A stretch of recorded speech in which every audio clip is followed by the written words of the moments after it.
Now, also, an Ethiopian armed group has said it has reached an alliance with the Tigray forces.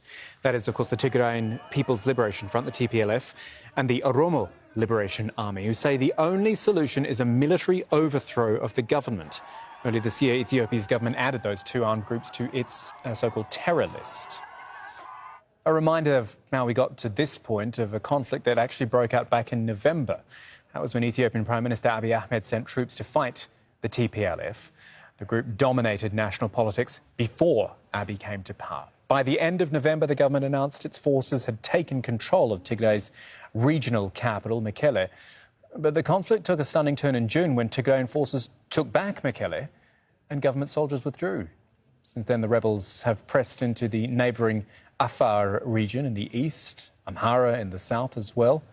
It's meant that more than 250,000 people have been displaced. Always good to talk to Awol Allo about these issues. He's an analyst on the Horn of Africa and senior lecturer in law at Keele University, on Skype from London today. Awol, thank you for your time. Explain to us how significant it is if the TPLF and the Oromo Liberation Army are talking about an alliance. I guess because Ethiopia is a very regional sort of country, isn't it?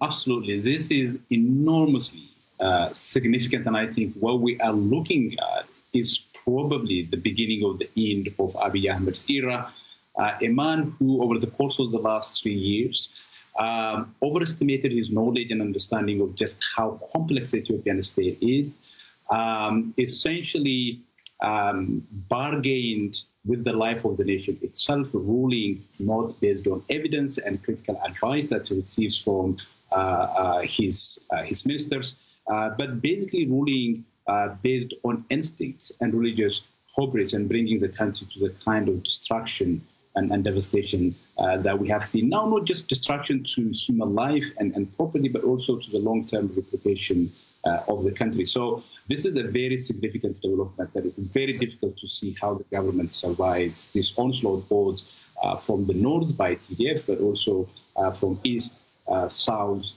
and west by the Oromo Liberation Army.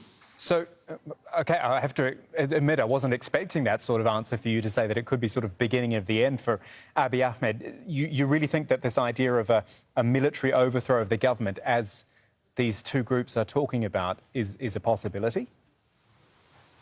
Yeah, it's a significant possibility because, remember, TDF itself managed to force the Ethiopian army, which was supported by Amhara militia and by the Eritrean government from Tigray. So the Ethiopian government essentially was defeated in Tigray, withdrew from Tigray. What the government is doing now is basically using sheer, power of man, which a country of 110 million people. It has been mobilizing young people. Essentially without their consent. It has been mobilizing militia. It has been mobilizing police forces as well. So what the government is really trying to do now is to defend its position, to defend and secure itself by pouring hundreds of thousands of people. So from a military standpoint, I think the government is in a very weak position because the Ethiopian Defense Forces are no longer significant forces that could defend the government and the Ethiopian states. So this is potentially really bad for the whole country, isn't it? I made the point that Ethiopia is a very regionalised country, and you might think, well, this is all happening in the Tigray region, and now Oromo getting involved as well. But the knock-on effect for the rest of the country?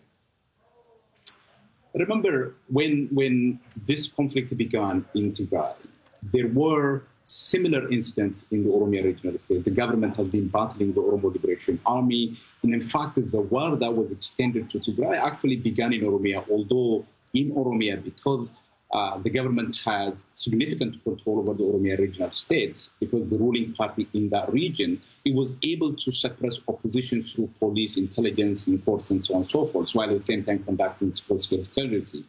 When Tigrayans rebelled, and the government declared war, because Tigray was an independent region and also with significant fighting force, it was forced to basically declare an open war, including inviting the Eritrean government. So it's a highly fragmented country where various groups are basically fighting to secure their own interest and make sure that the government does not take the country in this very totalitarian direction that it has been trying to take the country. And the convergence between the Tigrayans and the Oromos, and they are also talking about other forces joining this alliance. And I think that would bring about a significant change in terms of the military dynamics in the country. Extraordinary stuff. Awol Allo, great to talk to you and get your opinions. Thank you.